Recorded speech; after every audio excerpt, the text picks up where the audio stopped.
Back to my channel Digi Styli Blog. কি কৰিছে আপোনালোকৰ খবৰ ভালনে ক'বচোন।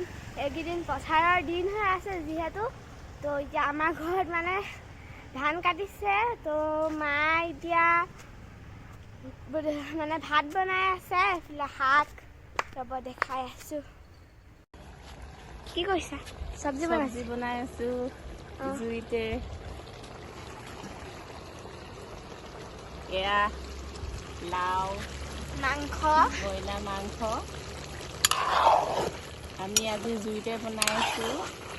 ভিতৰত থাকিলে দোকান দেখি পোৱা নহয়, সেইটো কাৰণে দোকানত থকাও হয়, চব্জিও বনাই থকা হৈছে।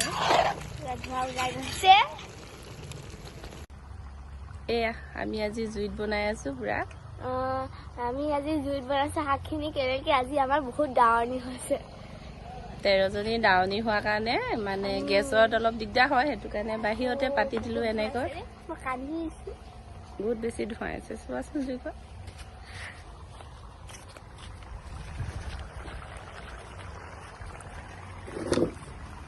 এয়া বেটি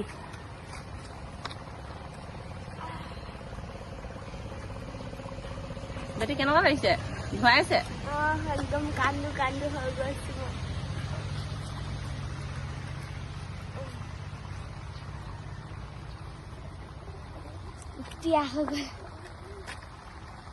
তো আপোনালোকে যদি আমাৰ ভিডিঅ'টো চাই ভাল পায় তেতিয়াহ'লে লাইক আৰু কমেণ্ট, শ্বেয়াৰ, ছাবস্ক্ৰাইব কৰি দিব দেই।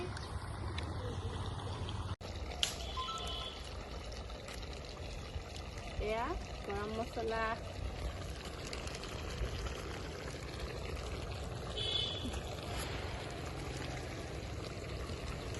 মিট মছলা,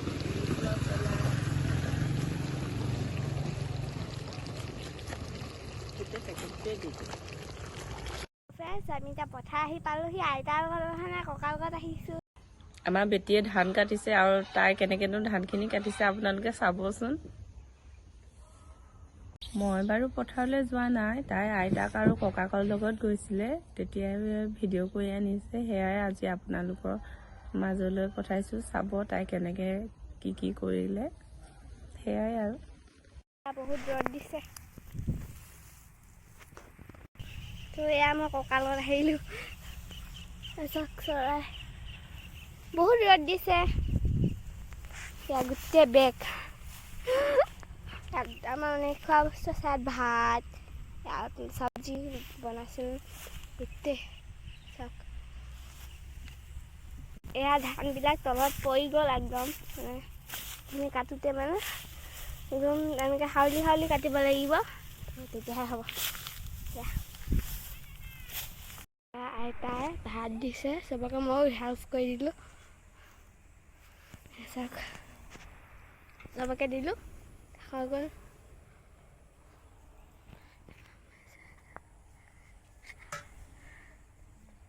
চাওক মই ধান কাটিলোঁ। মোৰ মুঠাটো ডাঙৰ নহয়, অকণমান সৰু হয়। তো ককাই এতিয়া কাঁচিখন ঠিক কৰি আছে।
মই সিমান ভালকৈ নাজানো, হ'লেও কাটি ট্ৰাই কৰিছোঁ।